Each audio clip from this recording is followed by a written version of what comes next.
Pippa here. So today we're checking out a ship that I don't see a lot of in the game, and it is the Azur lane Montpellier, which is a premium ship that was available for purchase, oh, I don't know, about a year ago or something like that. And it's basically like a Cleveland with slightly better rudder and I believe a little less range. So in other words, Cleveland is actually better than this ship here, but I like it because it's very rare to see out there. I think I've seen 3 or 4 other ones of these in the whole time. But don't forget to like, share and subscribe, guys, if you enjoy this video. So on this ship I'm not running an agile build, I'm actually running the commander of the same name, the Azur lane Montpellier commander. And other than an agile commander, I think she is wonderful for the American cruisers, especially the light ones here. So what I have on her is Vian for, just to up the skill that she has in her special skill here, which is all out assault, which is the incoming dispersion, is what I'm buffing with this commander. So anyone shooting at a ship with this commander on it, and of course the concealment mod in the 3rd slot, will get very bad dispersion. At least that's the theory. And I have, played against some players who say that yes, it is the case. They get like worse dispersion when they're shooting at me. So that's great. That's what I want. So hereby confirmed that the build works. And I have been able to feel it myself because especially in Alaska and Des Moines, you can just sit there, bow on, and the battleships are having a very, very tough time actually even hitting you in the first place, even though you sit completely still. So if you want to use the RNG in the game to your advantage, then this commander is, well, pretty much a must-have, really. Of course, she needs to be very high level. And I have her totally maxed, and I have the inspirations. I believe they're totally maxed. Maybe Azuma is 16.3, but anyway, that's like 0.2% or something. So this is about as crazy as you can go with an anti-dispersion build here. And like I said, it works really well.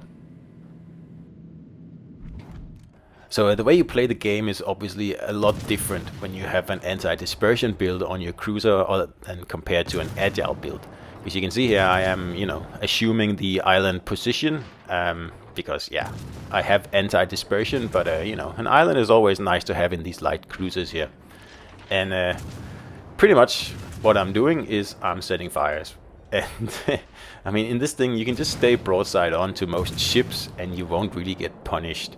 And with the anti-dispersion build, it's even harder to hit the citadel in this ship here. So yeah, it's a real pain for the red team, honestly. Now, I was really rough on Azur lane Montpellier when she first came out because I thought, what a stupid commander that is. That's never gonna work. And I mean, Wargaming gives the commanders to us at level 12 2. So at that level I thought that, yeah, it doesn't work very well. But then I thought, like I do, that's kind of my thing here. I try to, upgrade the commanders as much as possible to, figure out new ways of playing the game.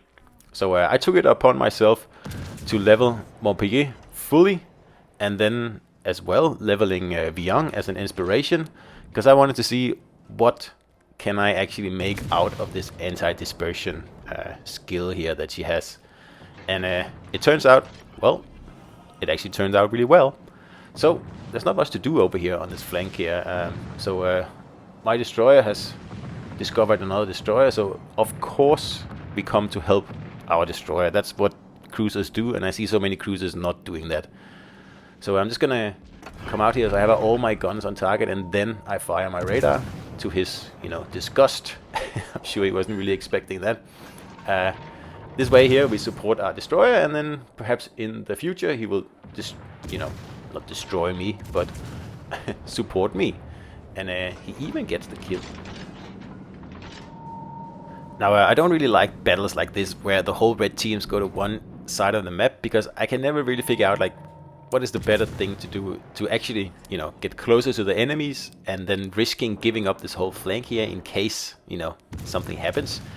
It's always, you have to weigh up the pros and cons all the time. And in this case, I think it's probably better to stay over here. I don't really have a reason for it at the moment, but I'm just thinking that, like, giving up the flank is never really a good idea.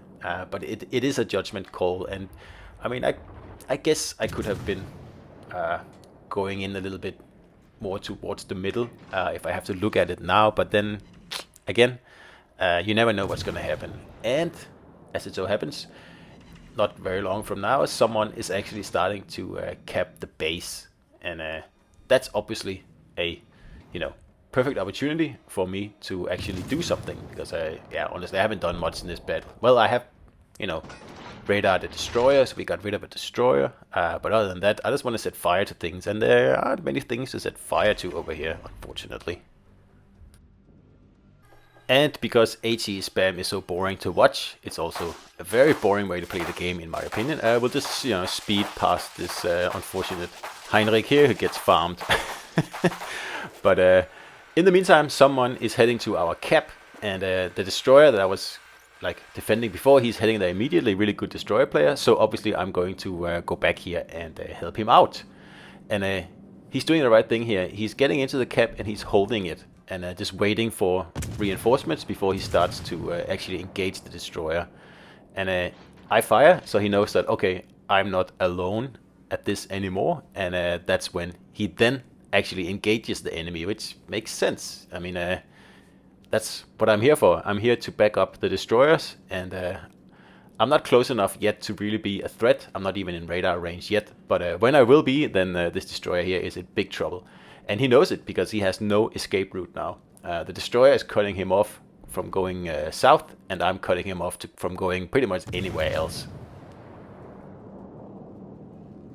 So this particular destroyer here is Östergötland. So that means, long range, very, very fast torpedoes. So that's why I'm turning my sonar on, because he is 8 kilometers away, but there could be torpedoes coming at me and I wouldn't have a clue about it. So that's just a precaution here.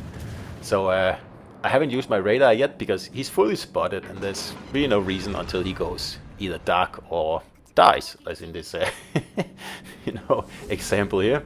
So yeah, I mean, help your destroyers out. That's what cruisers do. So for those keeping score at home, that's me 2, destroyers 0. And that means there's only battleships and cruisers left, and we still have 2 destroyers on our team, so this is looking like a victory. I was thinking at this point, oh well, that's good, we've won. All we have to do is just sink a few ships now, and we'll be ahead on points. So I mean, in theory, that's how it should work. So finally I get the Leon spotted here, and again we'll just do a little bit of HE farming.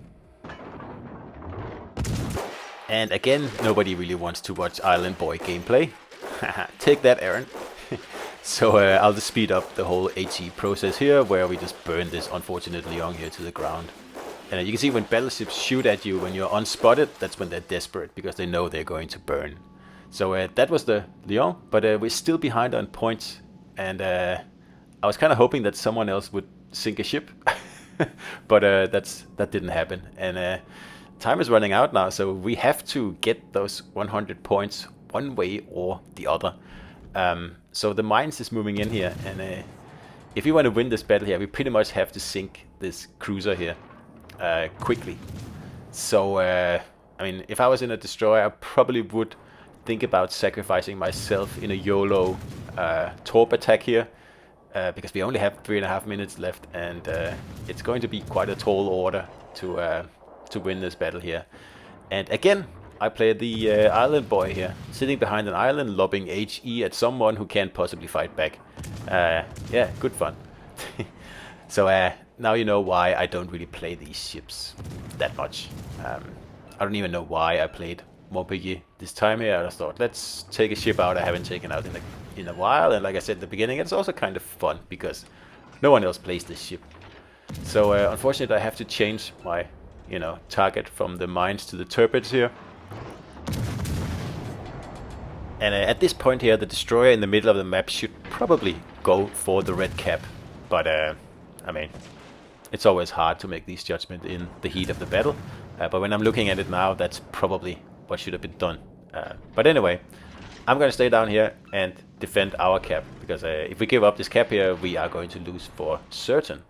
So obviously better to stay, for me, to stay down here and I mean, both destroyers could pretty much leave for the red cap, but I mean, it doesn't really matter because none of them are going there. I mean, the one staying down here makes sense, but at least one destroyer should probably go to the red cap, at least to stop the enemies gaining points. And then if we were able to sink this turret here as well, we might actually be able to pull off the win.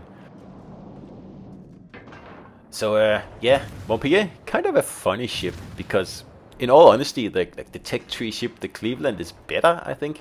And I mean, this ship would make sense if it was, for example, a tier lower at tier 6, although it would be way too overpowered for tier 6 as it is now. But yeah, there's no wonder you don't see many of these Montpelliers, because there isn't much point to them, really. I mean, the Cleveland is free, and it's a better ship overall, so why not just play that? And true, I can't really find a reason to pick Montpellier over Cleveland. Maybe in the future Montpellier will be buffed. I'm kind of hoping that. That's why I'm sticking with the ship. I'm keeping it. I haven't sold it yet.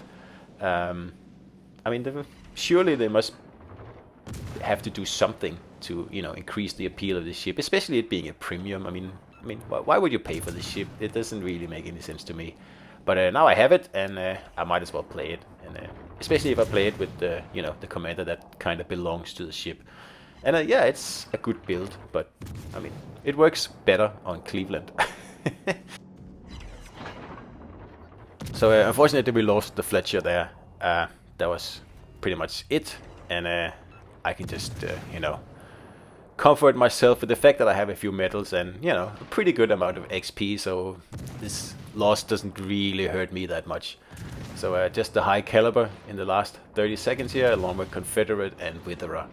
And I mean, not the hardest medals to get in Montpellier, if we're going to be honest here. And I even started out in a bit pretty slow in this battle here. I didn't really have any targets until about 10 minutes into the battle. So, I mean, it's by no means an awe-inspiring amount of damage, but it's enough for high caliber. And obviously we have, you know, hurt a lot of ships on the enemy team by getting the Confederate. So I think I've done my job here, and sometimes you're just not meant to win, and that's just the way it is. So anyway, it was a look at Azur Lane Montpellier, the ship and the commander, and I hope you enjoyed it, and I'll see you out there.